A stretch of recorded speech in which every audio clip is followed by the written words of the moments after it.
Olá, estamos dando início a mais um programa Diversidade, uma parceria entre o Conselho Regional de Psicologia de São Paulo e a TV PUC de São Paulo. O tema que nós vamos debater hoje é circulação humana. Morreu na contramão, atrapalhando o tráfego. Essa é a poesia de uma música de Chico Buarque de Holanda, que retrata com muita crueldade, com muita dureza, com muita verdade, aquilo que acontece no trânsito nas nossas grandes cidades, principalmente na cidade de São Paulo. O fluxo, os interesses da indústria automobilística, tudo isso tem guiado o trânsito na cidade de São Paulo e nas grandes cidades. É esse o tema que nós vamos discutir hoje. O TV Diversidade procura ajudar os psicólogos, debatendo temas importantes da nossa profissão, para que eles possam contribuir na construção de políticas públicas. E faz também um trabalho para a população em geral, procurando ampliar a compreensão que as pessoas têm da realidade, da vida cotidiana que vivemos. Para debater o nosso tema de hoje, nós vamos contar aqui com Ailton Brasiliense, engenheiro, diretor executivo da Associação Nacional de Transportes Públicos, e com Ricardo Moretson, psicólogo, membro titular da Câmara Temática de Saúde e Meio Ambiente do Denatran e conselheiro do Conselho Federal de Psicologia. Bem, vamos lá. Quais as grandes questões colocadas hoje sobre circulação humana nas grandes cidades? Bem, não só hoje, tem sido colocada já há algumas décadas, que é a construção de uma política pública, de um projeto urbano totalmente voltado para aquela ponta da pirâmide que, nos últimos 50 anos, beneficiada por essa política e, na verdade, montando e administrando essa política, remontou a cidade para a priorização máxima da sua circulação. Então, os administradores públicos em todos os níveis, nível federal, estadual e municipal, tanto executivo como legislativo, passaram a concentrar as riquezas do país para a construção de um espaço privilegiado para o automóvel, em detrimento explícito do pedestre, do transporte público, e encarecendo brutalmente tudo aquilo que poderia ser feito de uma maneira com uma qualidade maior e de uma forma diferenciada. Então, nós estamos exercendo já há décadas no país esse privilégio orientado para uma pequena fatia da população que define os rumos da maioria. E aí, Ricardo, quais são os grandes problemas que os psicólogos têm apontado? Quais são as grandes questões na circulação humana apontadas pelos psicólogos? Vocês realizaram um evento grande em São Paulo, o Conselho Federal de Psicologia, que debateu a questão da circulação humana. Quais as questões ficaram pontuadas entre os psicólogos? Eu penso que, primeiro, talvez a gente devesse falar, dizer de que lugar que nós estamos falando de circulação humana, né? Entendendo a circulação humana como um meio, um meio de acessibilidade, ou seja, a circulação humana como meio para que as pessoas tenham acesso a bens e serviços.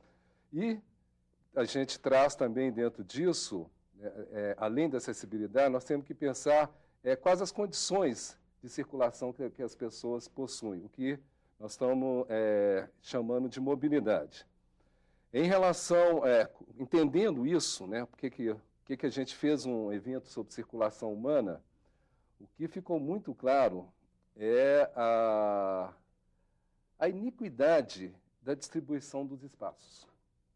Na realidade, nós temos políticas que elas têm privilegiam, né, aquelas pessoas, uma pequena parcela da população que tem acesso à tecnologia, que tem acesso ao automóvel, que tem acesso a bens, serviços, em detrimento da maior parte da população, que são aqueles que não têm. Talvez esse modelo baseado aí algo da eficiência, né, algo da visão liberal da eficiência, em detrimento da equidade. Quer dizer, o que a gente percebe que é distribuído igualmente é o prejuízo. As benesses, a apropriação do espaço de circulação, a apropriação do espaço público, ele é feito por poucos. Ailton, o que aconteceu? A gente tinha filmes, ainda na época do cinema mudo, que eram realizados, as coisas que aconteciam na rua, aconteciam nos bondes, os grandes amores aconteciam nos bondes, os bondes eram cheios de gente, no trem. Depois, quando a gente toma Hollywood como uma referência, e os filmes atuais, Você não encontra mais os bondes, nem os trens às vezes, né? Mas a verdade é que a gente vê na tela do cinema carros circulando, grandes avenidas, muita velocidade. O que aconteceu nesses anos? Como é que nós passamos daquela realidade para esta? Quais foram as políticas? Foi montado um grande projeto na década de 20, a partir da década de 20 nos Estados Unidos, na década de 50 para 60, quando a indústria automobilística foi implantada no Brasil, e após a Segunda Guerra Mundial na Europa. As cidades eram concentradas, as pessoas se deslocavam por transporte público ou a pé, só que isso estava dando para a economia, e tentando focalizar a questão da economia americana, na década de 20, um problema sério. A indústria de automóveis tinha praticamente estagnado a sua fabricação de veículos.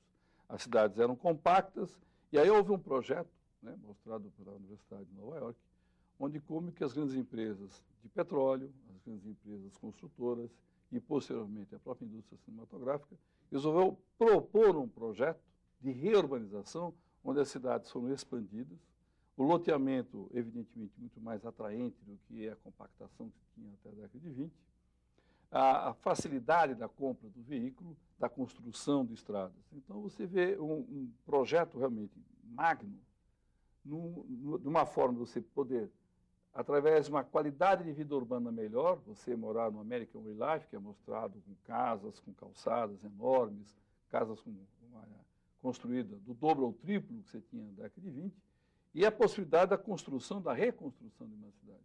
Então, todo um hábito foi mudado. E isso atingiu lá determinados patamares que já eram satisfatórios, mas eles ainda não tinham otimizado a coisa. Então, eles passaram a comprar empresas públicas e levá-las à falência, através de um péssimo sistema de transporte, e aí, então, através de um novo modelo americano de vida, que é esse que foi conhecido a partir da década de 30 e 40, a própria New Deal do Roosevelt tem muito a ver com isso, e você muda completamente a matriz de deslocamento das pessoas. Você tinha na década de 20, todos os deslocamentos das pessoas, tirando a viagem a pé, eram feitos por transporte público, menos de 2% dessas viagens eram feitas por automóvel, e você inverte completamente, a partir já da Segunda Guerra Mundial, como hoje, você tem 97% dos deslocamentos sendo feitos por automóvel. Isso também já atingiu o seu patamar. Então, se você pega, por exemplo, uma cidade como Los Angeles, que é uma cidade que tem um enorme orçamento municipal, hoje ela está preocupada em rever o seu conceito de mobilidade, ela está construindo projetos de transporte público, e vejam que país que ela foi buscar o modelo, veio buscar modelos no Brasil.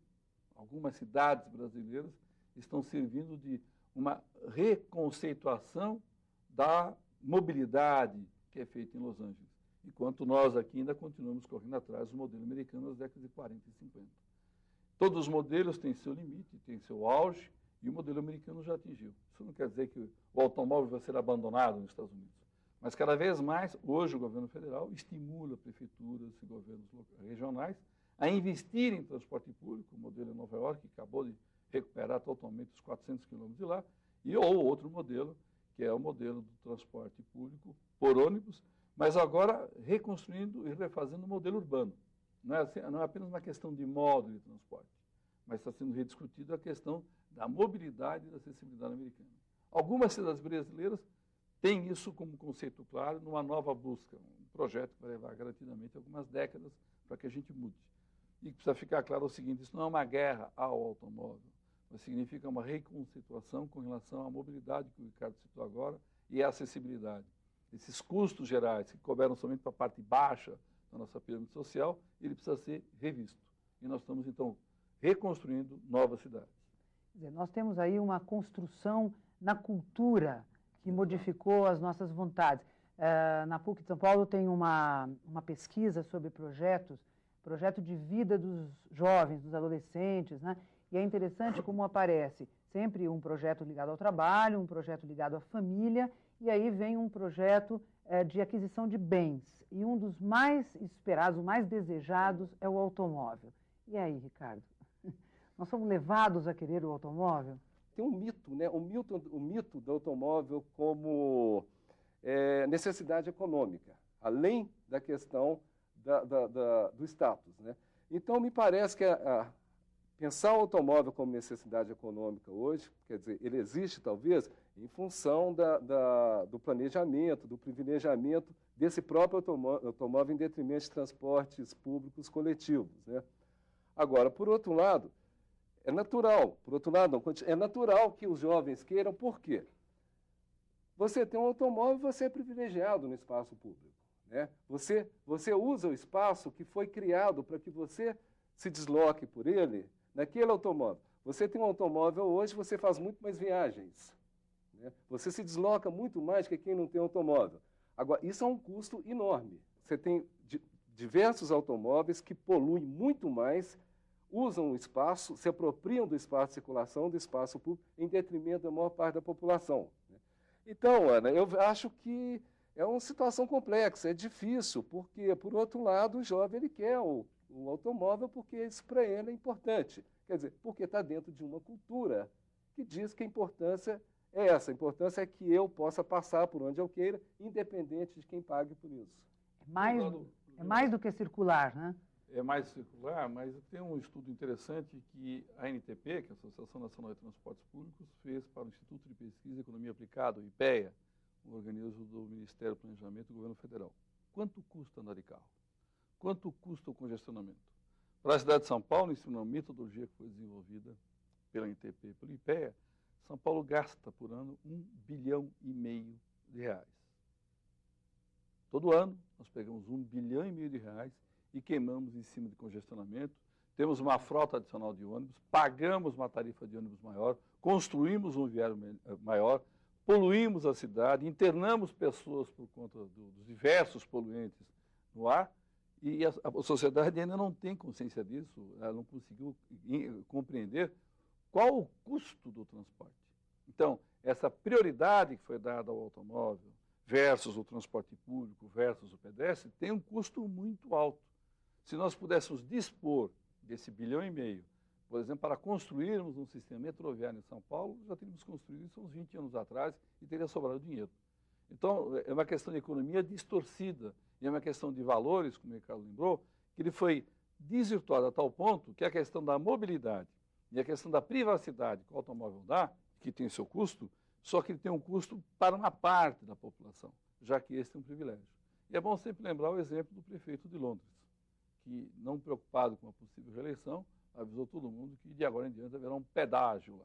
E isso, garantidamente, se vai ser praticado em outras cidades, eu não sei.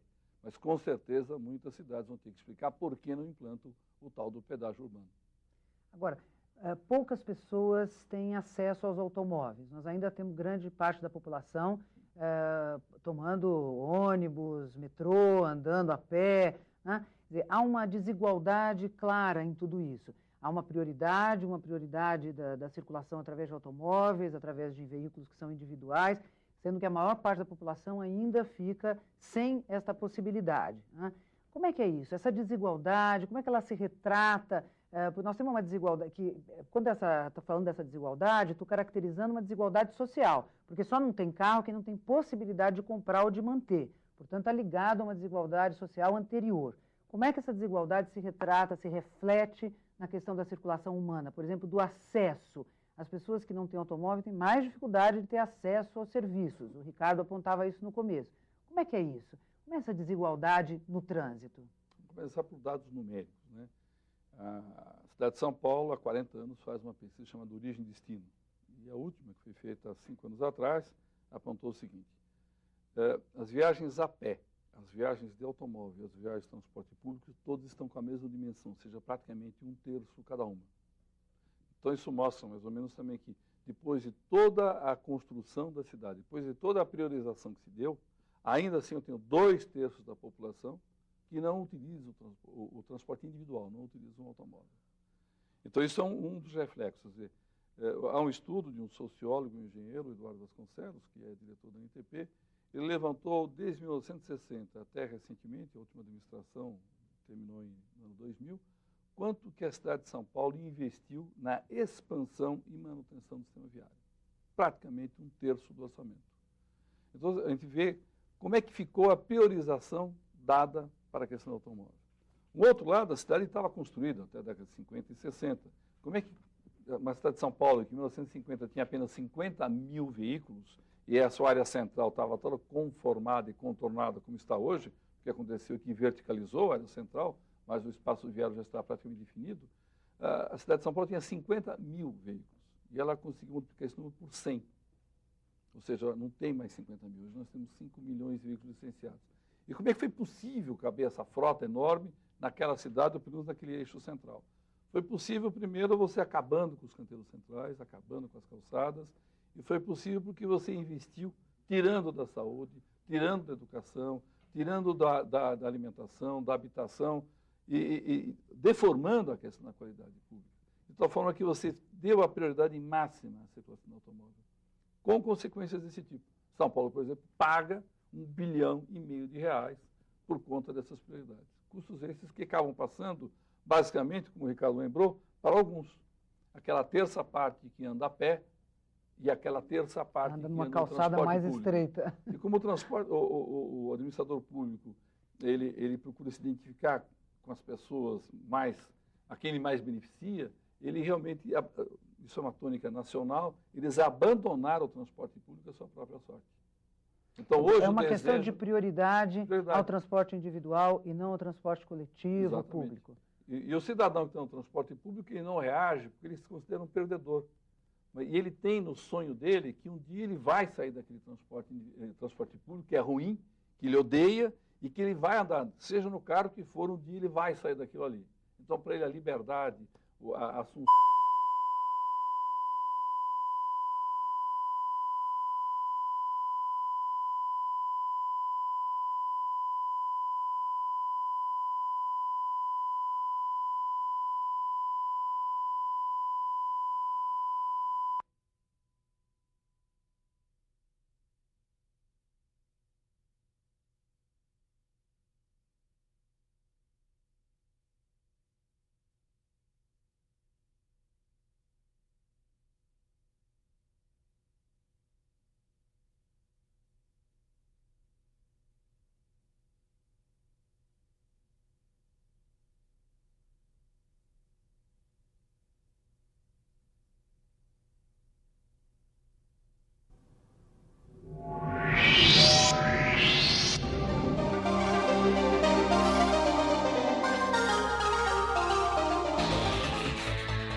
Olá, estamos dando início a mais um programa Diversidade, uma parceria entre o Conselho Regional de Psicologia de São Paulo e a TV PUC de São Paulo.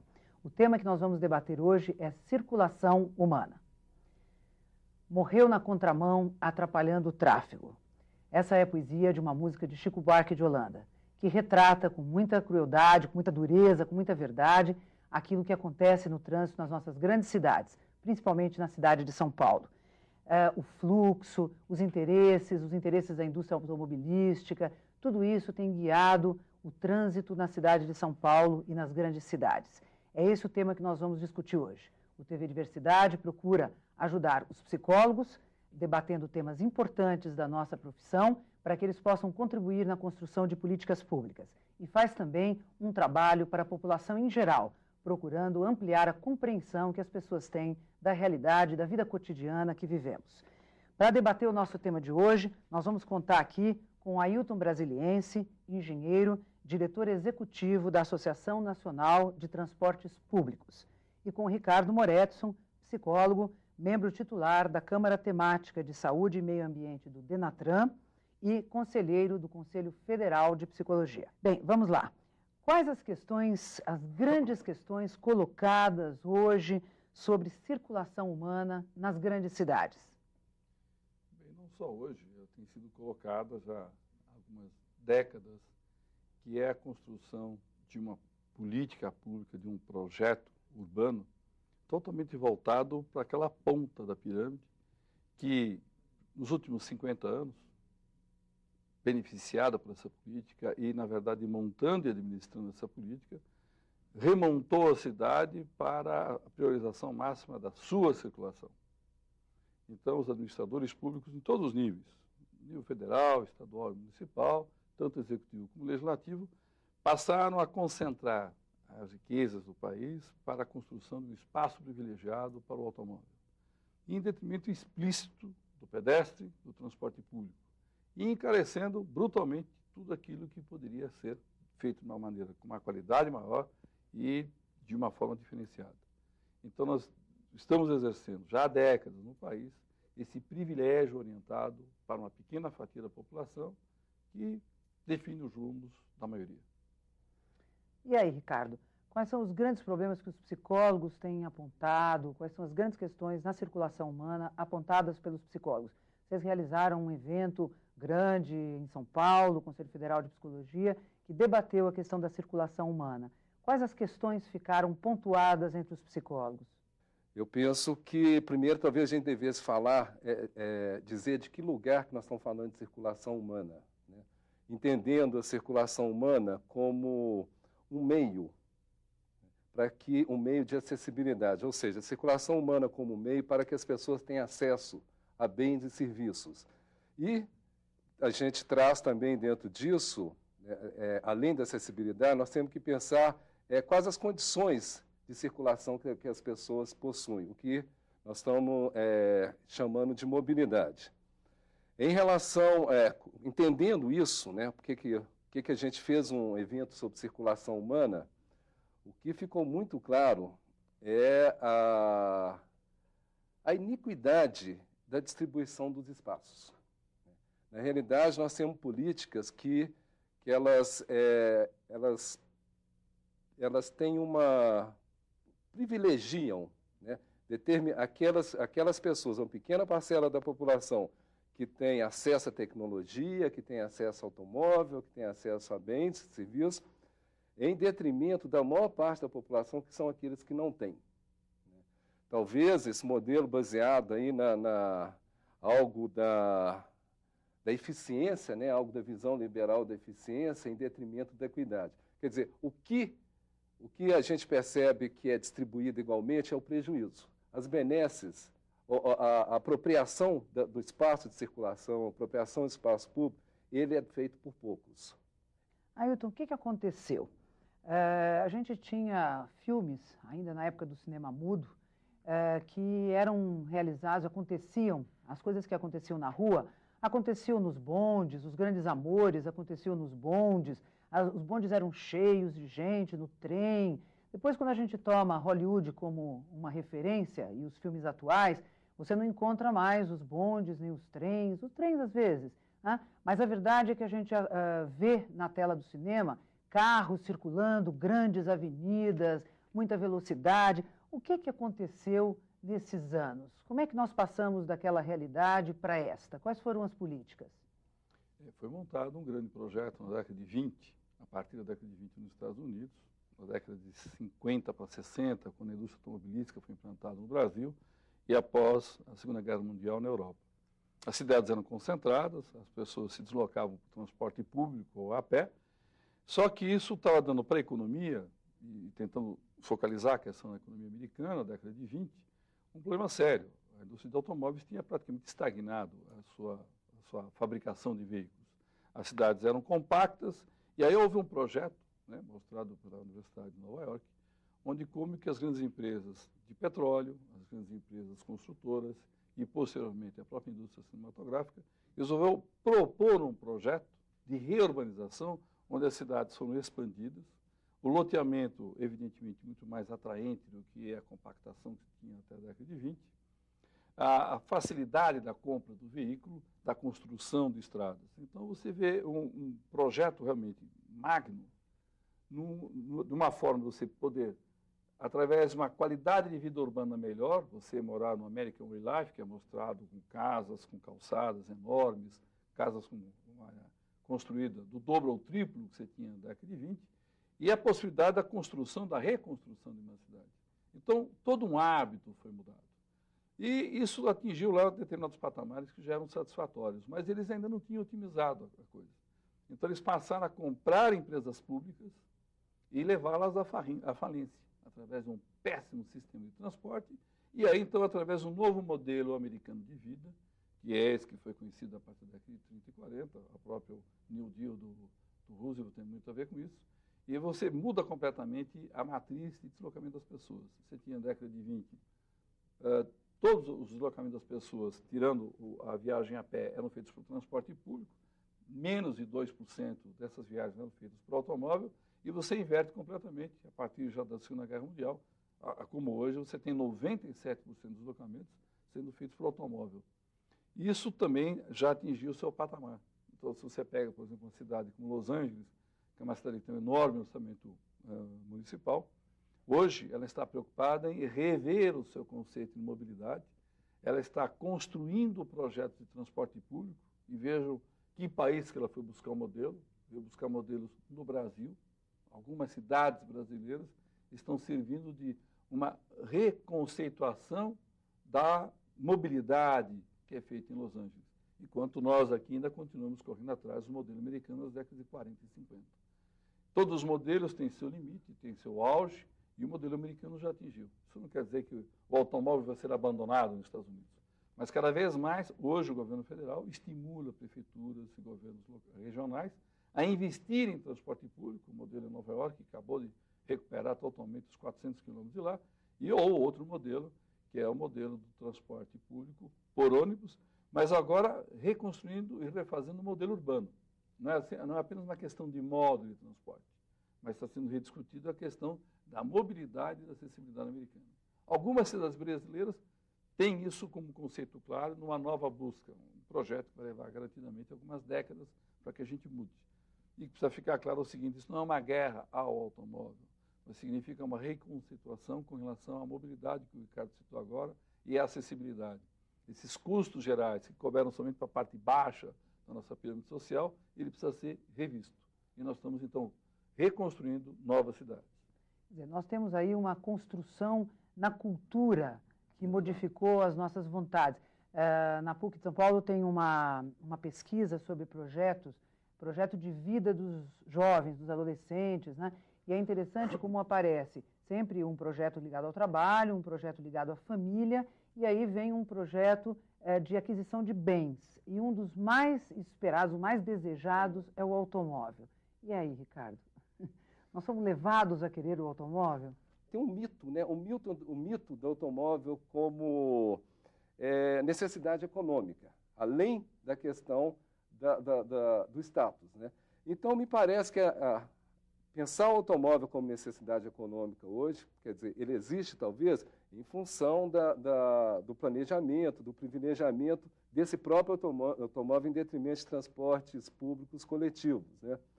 Agora, por outro lado, é natural que os jovens queiram, por quê? Você tem um automóvel, você é privilegiado no espaço público, né? Você usa o espaço que foi criado para que você se desloque por ele naquele automóvel. Você tem um automóvel hoje, você faz muito mais viagens, né? Você se desloca muito mais que quem não tem automóvel.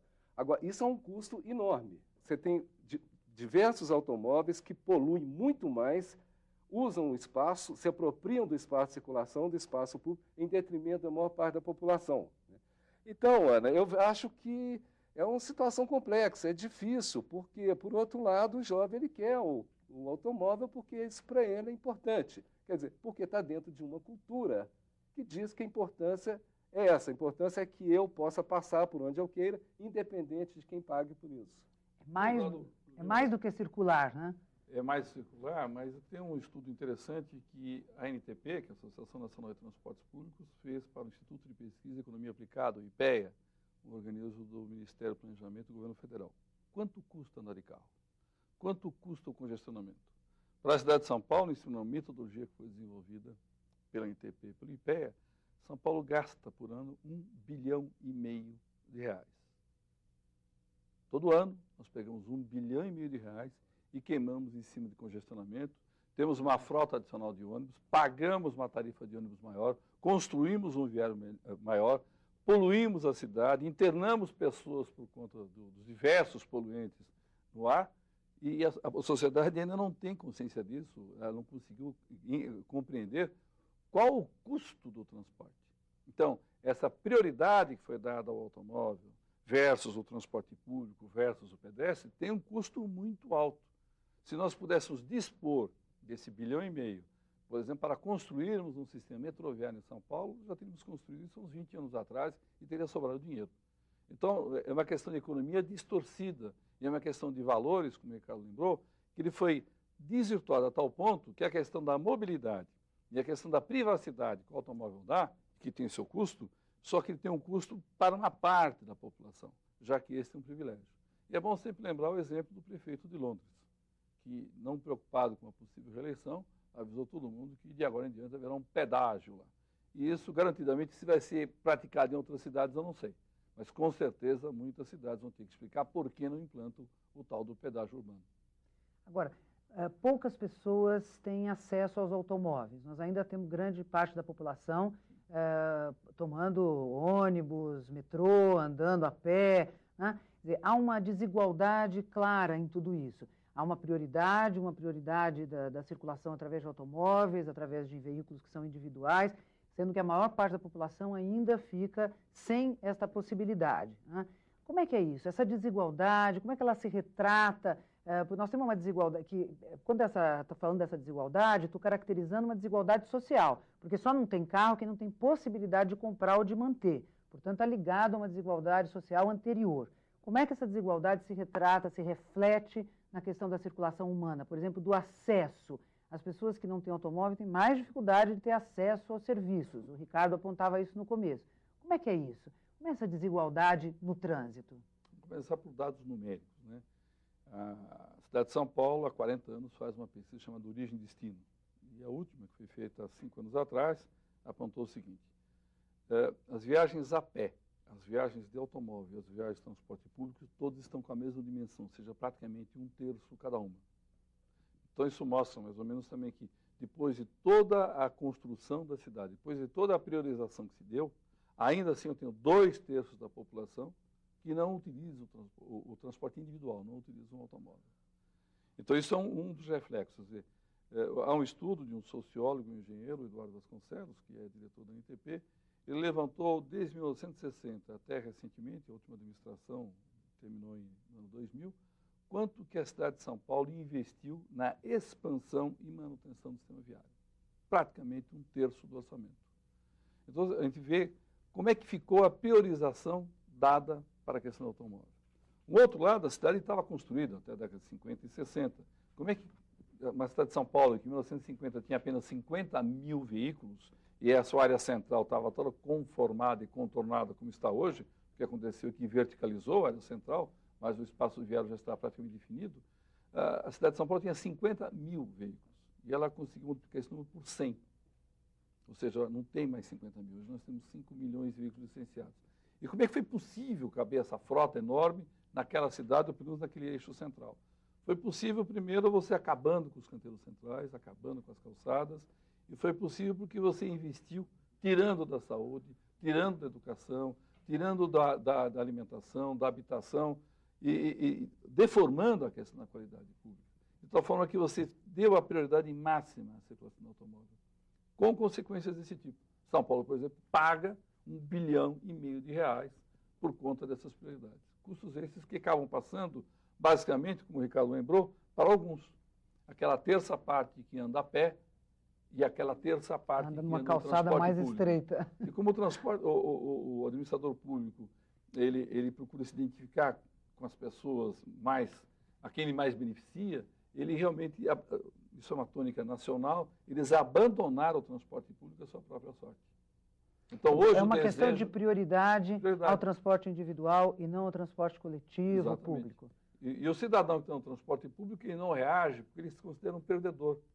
E ele tem no sonho dele que um dia ele vai sair daquele transporte público, que é ruim, que ele odeia, e que ele vai andar, seja no carro que for, um dia ele vai sair daquilo ali. Então, para ele, a liberdade, a assunção social está em sair do veículo coletivo e ir para o individual. E, de outro lado, é alimentada a tese que eu tenho que construir mais viário, porque construindo mais viário eu resolvo o problema de congestionamento. Fato totalmente provado às avessas pelos dados que tem aqui no próprio São Paulo. Isso é um trabalho para os psicólogos? Eu penso que seja um dos eixos de trabalho para os psicólogos, né? Já há vários anos a psicologia ela estabeleceu uma forma de trabalhar que é através da avaliação psicológica, né, chamada avaliação psicológica, que as pessoas conhecem mais como psicotécnico, para que habilitação para tirar a carteira de motorista, enfim, para fazer avaliações de condutores, né? Eu acho que existem outras possibilidades para a psicologia, sabe? Algo para além da avaliação psicológica. Eu, particularmente, acho que a avaliação